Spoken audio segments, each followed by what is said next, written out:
ঈদে যদি এরকম আকর্ষণীয় খাবারটি তৈরি করতে চান তাহলে কিন্তু অবশ্যই পুরো ভিডিওটি দেখতে হবে। হ্যালো ভিউয়ার্স, আসসালামু আলাইকুম, welcome back to my another video of versatile Rumi. আশা করি আল্লাহর রহমতে সবাই ভালো আছেন। এর টেক্সচার কালার দেখে বোঝার উপায় আছে যে ভার্সেটাইল রুমি তৈরি করেছে, তাও আবার বাবুর্চিদের মতো দেখতে, কিন্তু বুঝাই যাচ্ছে যে এটা বাবুর্চি স্টাইলে মনে হয় রান্না। তো চলে যাচ্ছে মূল রেসিপিতে। এখানে নিয়ে নিচ্ছি বড় বড় পিস আকারে গরুর মাংস 1.5 কেজি পরিমাণের মতো। তো আমি স্পেশাল গরুর বুনাটা তৈরি করে দেখাচ্ছি।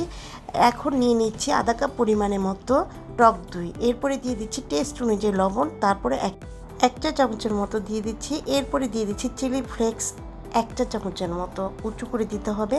এরপরে গুঁড়ামরিচ দিয়ে দিচ্ছি 2 চা চামচের মতো, মানে সমান সমান করে 2 চামচ হবে। আর প্রথমে যেহেতু আমি বড় 1 চা চামচ করে দিচ্ছি, এরপরে হাফ চা চামচের মতো হলুদ দিয়ে দিচ্ছি, আর 1 টেবিল চামচ পরিমাণের মতো আদা পেস্ট দিয়ে দিচ্ছি, 1 টেবিল চামচ পরিমাণের মতো রসুনের পেস্ট। এরপর দিয়ে দিচ্ছি টমেটো সস 2 টেবিল চামচ পরিমাণের মতো। এরপরে দিয়ে দিচ্ছি জিরা গুঁড়া 2 চা চামচের মতো। আর আমার স্পেশাল গরম মশলা তো অবশ্যই রয়েছে, সেটা রেসিপিটি অবশ্যই যাবে। এরপরে দিয়ে দিচ্ছি বাদাম যে কোনো ধরনের বাদাম আপনি বেটে দিতে পারেন। এখানে 1 টেবিল চামচ পরিমাণের মতো বাদাম দিয়েছি, আর সরষের তেল দিয়ে দিচ্ছি 3 টেবিল চামচ পরিমাণের মতো।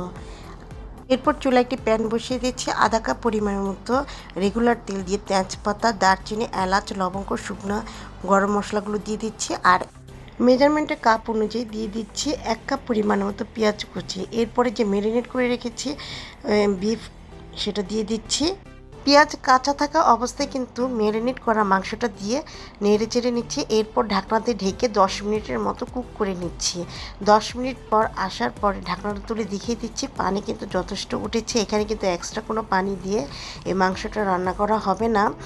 আর যে বলটা ধুয়ে দিচ্ছি, যেহেতু একটু মশলা লেগে আছে সেই জন্য আর কি ধুয়ে সামান্য পরিমাণ পানি দিচ্ছি।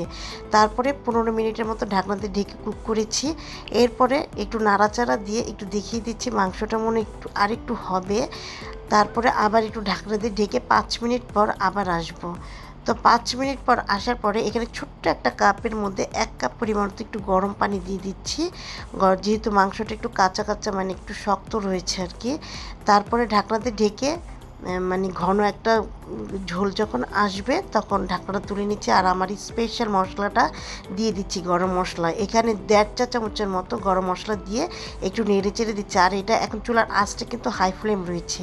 এরপরে 5 থেকে 6টি কাঁচামরিচ দিয়ে ব্যাস নামিয়ে ফেলেছি, আর এটা সার্ভ করে নিয়েছি। দেখার কোনো বোঝার উপায় আছে যেটা আপনি তৈরি করেছেন। তো বাসা অবশ্যই এটা ট্রাই করে দেখবেন। আর আসলে ঈদে আপনার খাবার টেবিলকে আরও আকর্ষণীয় করে তুলবে এই রেসিপিটি। আমার ভিডিওটিতে অবশ্যই লাইক, কমেন্ট, শেয়ার করুন, আর সাবস্ক্রাইব করে আমার পাশে থাকুন প্লিজ। আপনাদের সাবস্ক্রাইবের মাধ্যমে কিন্তু আমাকে অনুপ্রেরণা যোগাবে। আজ এ পর্যন্ত, সবাই ভালো থাকুন, ধন্যবাদ।